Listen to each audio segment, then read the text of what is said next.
There's, you know, there's something, I feel it's like a mission or something, that I have to give information. Exactly. I've often, you know, asked sometimes when I go into a trance and write automatic writing, automatic writing is that officially, of course, doctors say it's your own subconscious, but I know my subconscious doesn't know that much and it's in the not way. In your head, it's not in my head, and I argue, you know, like anyway, I go into trance, and when you go into trance, I was research at the University of Virginia once, writing normal writing. It was interesting that the left brain was working. Then I went into trance, and the right side of your brain started working. So at least something physically is changing. And whether it's mind control or whether it is, as it claims to be, my dead grandmother's energy that is affecting me. So the writing is pretty nice, and I don't think that way. You know, it's not. Those who know me, they say, no, you can't write like this. It's very beautiful, it's very soft. I'm hard, and I go through the wall if needed, and it's totally different from me. Also, the writing is totally different, and I had it researched by a graphologist who was a Lutheran minister in Finland, and he studied my own writing and automatic writing, and he said that this writing of yours in automatic, it is by a different personality than you are. You've been influenced by a different personality. And I said, what kind of personality? And it gave a perfect description of my dead grandmother, which my mother confirmed later. And I thought, well, this is interesting that a Finnish minister says that I have been influenced by another entity when writing the writing. And I have written several books in automatic writing, the first one in 24 hours, and second one in 30, and the third one in 70, so I'm getting old, you know. And they're bestseller books. Oh yeah, they're bestsellers in 6 countries, 6 languages, and the first one, There Is No Death, has sold 170,000, and it was sold to Sweden already before it was written. And I said when they got the telephone call that, look, I'm writing my first book. It's not, well, we take it. So there is a plan, because I was told in automatic writing that when I asked what is the meaning of this, that I became in a meditation group an automatic writer, and my hand went up. It was interesting. My relative who had died 2 months previously, who when I was a 15-year-old girl, I admired her. She was married to a doctor, and she was a spiritualist or Christosophist, believing in reincarnation, and told me that in 3 previous lives I've been married to my husband. I said, what?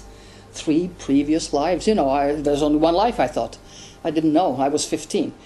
But I got interested in the paranormal. I started reading, and it was interesting that after 20 years, when she died at the age of 50 with a tumor in here, a goiter, and I said to her when I was corresponding, I said, why don't you have it operated?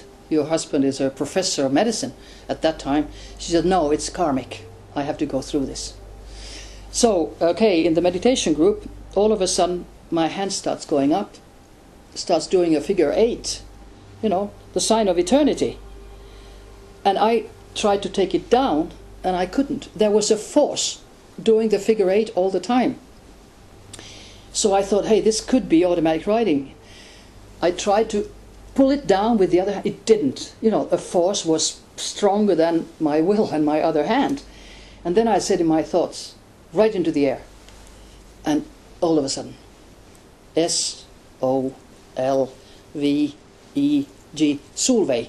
That was the name of this relative that had died 2 months previously, who actually, when I was 15, brought me to the idea of there is, you know, reincarnation.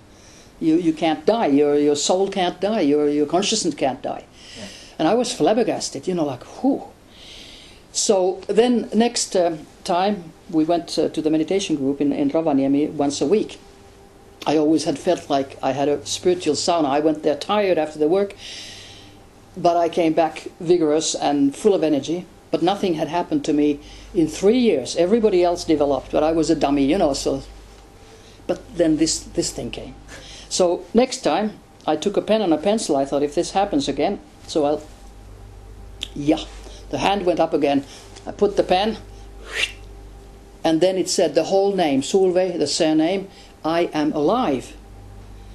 And I thought, well, this is interesting. Of course, it was consciousness alive.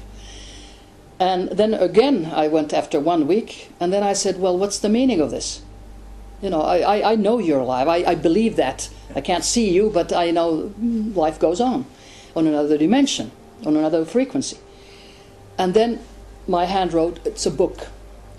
This was in 1979. You're going to write a book in 1980, and it's going to be a bestseller. And I thought, well, you know, I'm a medical doctor, and Finnish books are not bestsellers generally. I thought that was very strange. And then it continued, you're going to Malaysia. And I, at that time, didn't even know exactly where Malaysia was on the map, and I thought, why should I go to Malaysia from Lapland? Well, 2 weeks went, I was at the National Board of Health in Helsinki. An interesting thing happened. They knock on the door. Dr. Luukkanen, a telephone call for you from Geneva. From Geneva? Okay. We need a medical advisor to come to Malaysia who speaks French and who is a specialist in tropical medicine. I don't know why they said French, because they don't speak French in Malaysia, but that's what they said.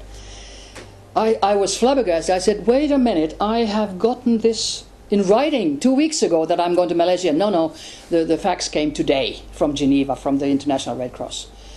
I said, fine. I go and back home, pack my things, and then I thought, what am I going to do? I've just started automatic writing, and I don't know the energies. You know, are they good or bad, or what are they actually? I'm a beginner in contact with the other dimensions. So I went once more to our group meeting before leaving for Malaysia, for Kuala Lumpur, and my hand wrote, don't worry about it, we will take care of it. I thought, oh, nice. Take care of it, who? So I fly to Kuala Lumpur, and in 2 weeks I'm going to the Swiss embassy, where the ambassadors had asked the Red Cross ladies to come for a smörgåsbord, for a luncheon. And a young Chinese lady comes next to me and says, I'm Gina. I said, I'm Dr. Luukkanen from Finland. And the first thing she says, would you like to join our group? I said, what group? Well, we are a group of 7 Chinese ladies developing our psychical abilities. I just froze. I thought, we'll take care of it. I said, yes, of course I'll come. And then I continued automatic writing there. And the text I got, it was interesting because it said, you have to give your hand. Your book is already written on this side. Already written on some other dimension, but you have to give your hand to materialize it here. Yeah, and I continued, and like I said, the bestseller in 6 languages sold 170,000. I mean, that's incredible. And there is no death. And it's called There Is No Death. And of course there's no death.